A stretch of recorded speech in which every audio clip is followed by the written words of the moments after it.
Je demande des lois d'observation,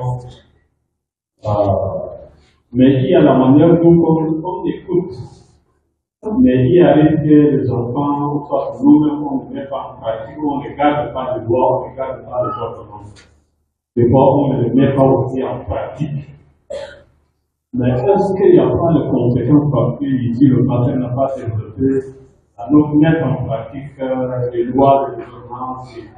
Est-ce qu'il n'y a pas de conséquences quand on ne les respecte pas et quand on ne les met pas en pratique? Mais est-ce qu'il n'y a pas de conséquences qui suivent les parents ou soit les enfants? Je voulais que le pasteur, si possible, de dégager vraiment les conséquences qui peuvent arriver à nos pratiques. Le fait de ne pas aussi observer le droit de réguler l'administration, comprendre que quand on ne respecte pas, quand on ne met pas en pratique.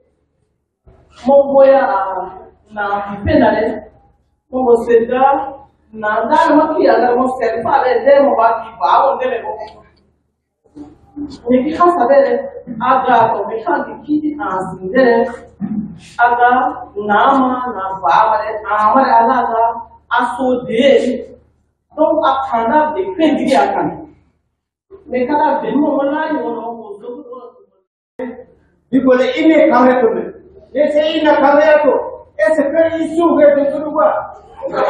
Et dans les jours qui. On se dit qu'ils n'avaient même pas la loi en main. Hein. Ils étaient dans le désert. Et c'est pendant ce moment que Dieu a commencé à dicter les paroles à Moïse pour pouvoir les mettre sur des tables. Et ce qu'il a donné lui-même, c'est les 10 commandements que Dieu a écrits de ses propres doigts et a donné aux enfants d'Israël. Et c'est ça, c'est le 10 commandements là qui est développé pour que ça devienne la Bible entière entre nos mains. Alors, il leur enseignait la parole de Dieu. Ce que Dieu a fait et les a sortis de l'esclavage. Et les lois ont été dictées par Dieu.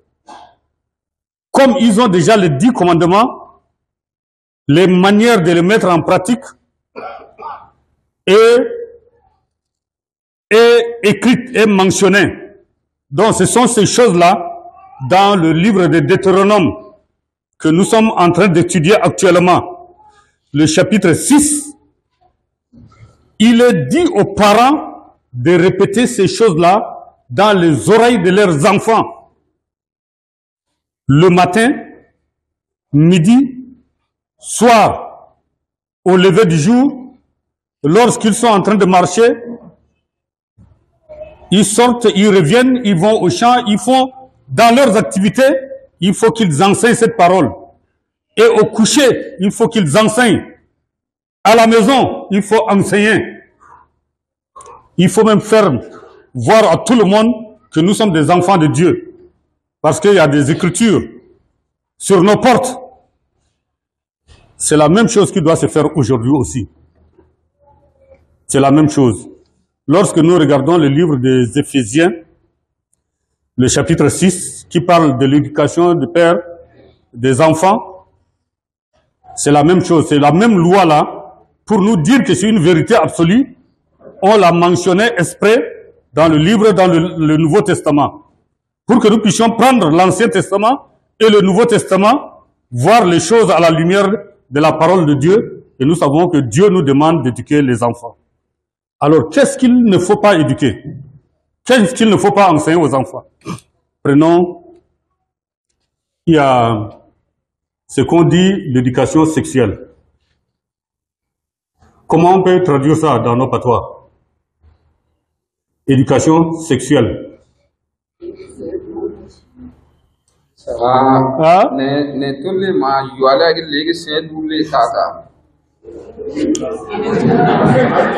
L'éducation sexuelle. Nous, les parents, nous avons la responsabilité de former nos enfants. Mais comment est-ce qu'il faut le former? C'est ça, le comment. Le comment. Parce que nos parents faisaient. Le papa éduque son enfant et la maman éduque sa fille. La bonne manière de se comporter. Maintenant, comment est-ce que nous pouvons dire à nos enfants par rapport à l'éducation sexuelle? Vous partez à l'école, non? Vous partez à l'école, n'est-ce pas? Si un monsieur te tape par derrière comme ça, là, il faut dire au directeur de l'école. Il faut dire ça au directeur de l'école. Ça, c'est une provocation. Tu viens, tu nous dis à la maison pour que nous puissions suivre cette personne. Ça, c'est de la délinquance. C'est une mauvaise façon de vivre. Parce que cet enfant-là a été mal éduqué chez ses parents et vient aussi chercher à perturber la quiétude des enfants. Comme ça, l'enfant peut comprendre. Quelquefois, on touche les seins. Il ne faut pas accepter ça. Si quelqu'un veut t'épouser, il viendra correctement, officiellement, voir tes parents. Et c'est en ce moment que les démarches vont être engagées jusqu'à aboutir au mariage, si possible. Il ne faut pas accepter courir derrière les jeunes filles, courir derrière les jeunes garçons. C'est ça l'éducation. Et on parle de Dieu. C'est ça la bénédiction commence. La bénédiction d'Israël commence depuis l'obéissance d'Abraham. C'est dire que si tu veux que tes enfants soient bien là, dans le futur, commence à t'éduquer sur la voie de Dieu. Et la bénédiction que tu reçois sera sur tes enfants et les enfants de tes enfants, les enfants de leurs enfants, jusqu'à 1000 générations. C'est comme ça. Et Dieu a béni ainsi Abraham. Parce qu'il a accepté la parole et il a reçu cette promesse d'un enfant unique qui a eu 2 autres enfants et puis un de 2 a eu 12 personnes, 12 enfants. On peut dire 13 enfants. L'autre est une fille. Et les 12 sont des garçons. Et c'est ça le peuple d'Israël. Les 12 tribus d'Israël. Dieu les a bénis. Malgré leur... Ils sont déjà beaucoup. Aux environs de 70 personnes. Déjà, ils vont immigrer vers l'Égypte. Et de là-bas, ils vont devenir des millions de personnes. Il faut revenir sur cette terre où j'avais promis à Abraham. Parce que ceux qui habitent la terre là, ne respectent pas la terre.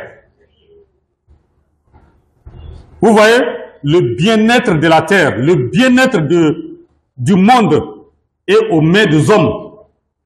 Il faut le cultiver et le garder. Quand on cultive et on garde, c'est aussi pour notre bien. Ils sont là pour détruire, ils sont là pour suivre le diable, ils sont là pour dans l'idolâtrie.